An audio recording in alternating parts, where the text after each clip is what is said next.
everyone, this is Joy Kim. It's been a long time, right? But finally I came back. Ta-da!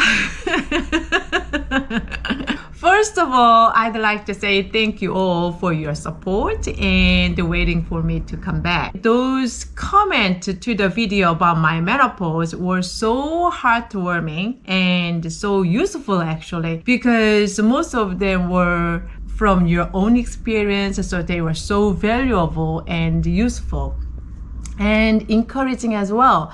Honestly, because of the comments, I was able to get myself up in the morning and do some things, not just giving up.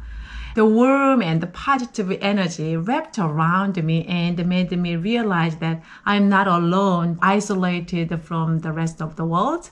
I felt connected. I felt belong to the world. When we feel down and isolated, everything can go in the wrong direction. So basically, your supporting comments kept me on the right track. So thank you so much.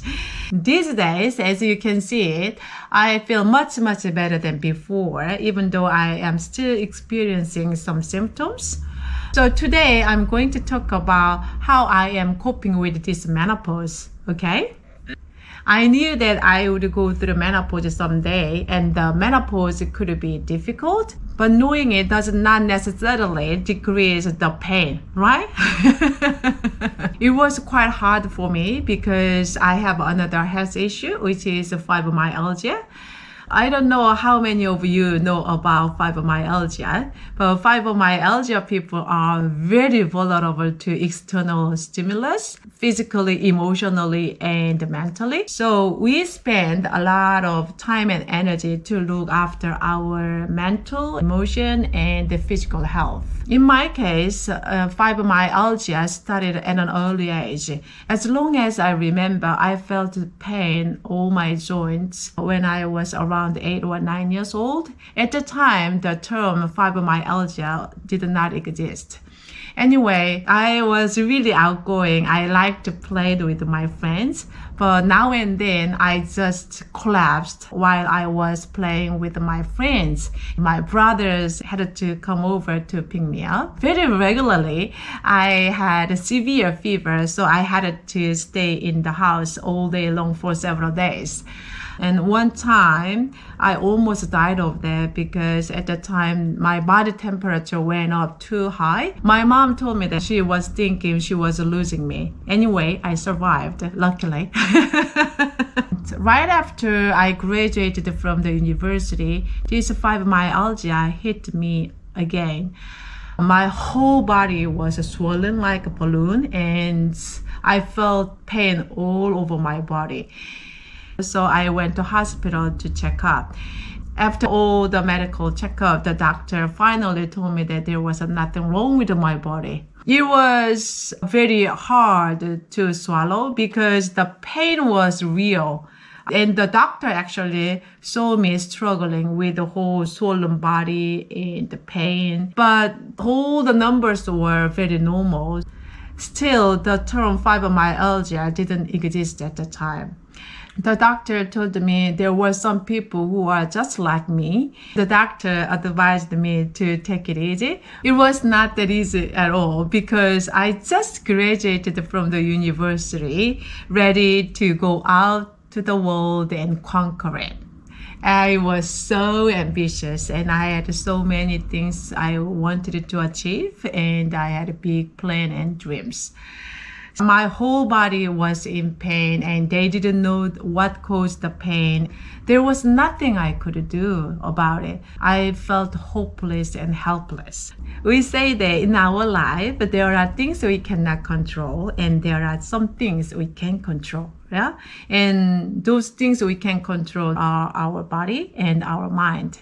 That's why we are investing so much time and energy and money to train our body and mind to improve them. I always have that kind of attitude, like I can achieve anything I want to do in my life. But this combination of menopause and fibromyalgia felt like a disaster. And finally, I am thinking that maybe there are some things I cannot control with my body and with my mind. What kind of thoughts are popping up in your mind when you feel hopeless and really down? In my case, all those kind of big why questions are popping up all the time, just automatically. Like, why am I living this life? Why my life is so difficult while my friends are looking very okay? And what's the purpose of my life? That kind of question just automatically arise. Luckily, I'm old enough to turn my attention to how questions instead of why. So how can I deal with this one? How can I cope with this difficult situation? So my strategy now is not thinking of future. If I think about future, the anxiety is too big. I cannot handle it at the moment. So I just put them aside. Then I try to focus on daily life and every activities during a day. When I do those kind of activities, I try to focus on activity itself because in my mind, there are so many thoughts are floating around and most of them are not that positive. I just try to focus on my action. I want to feel good. That's why I hum and sing a song and I dance. Then a few weeks ago, I watched the one TED Talk by Claire Wineland의. I think that talk was around 5 years ago, and at the time she was 20. In the following year, she died of her terminal illness, which was cystic fibrosis. In her talk, she said that she had to spend 4 to 5 hours for her breast treatment just to survive. A quarter of her lifetime was spent in the hospital. She said it was so painful and it was so hard. The main point of her talk is that life is not just about achieving everything that we want or being successful or feeling happy all the time. Some lives are just suffering like hers. But she said that despite of all the hardship, we have to make our life that we can feel proud of. That was so inspiring and touching and helpful. These days, I am thinking of her every day because I wake up in the pain every morning.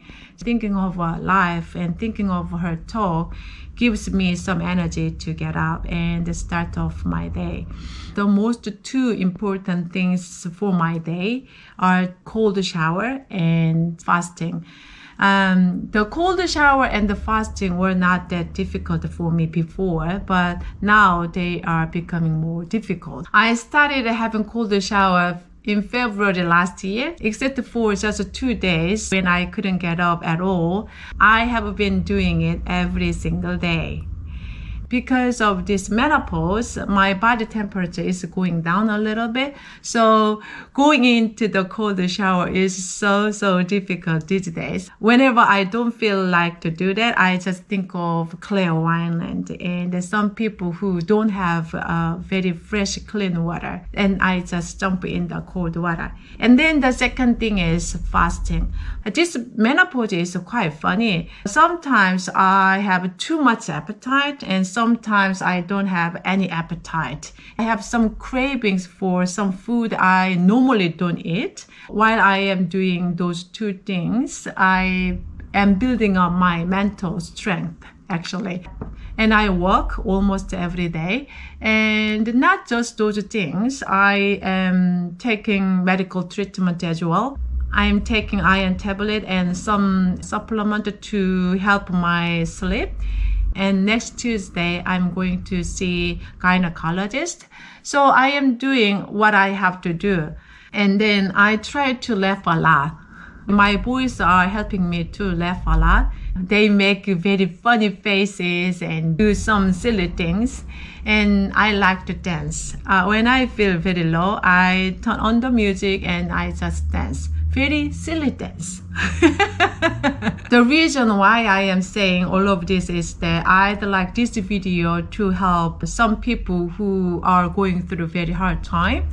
Because when you think that I am the only person who suffers, you feel miserable. You lose hope and you don't get any energy to move on. But when you know that there are some people who are suffering just like you, it gives you a little bit of energy. Life is not fair, but we have to deal with it. Yeah?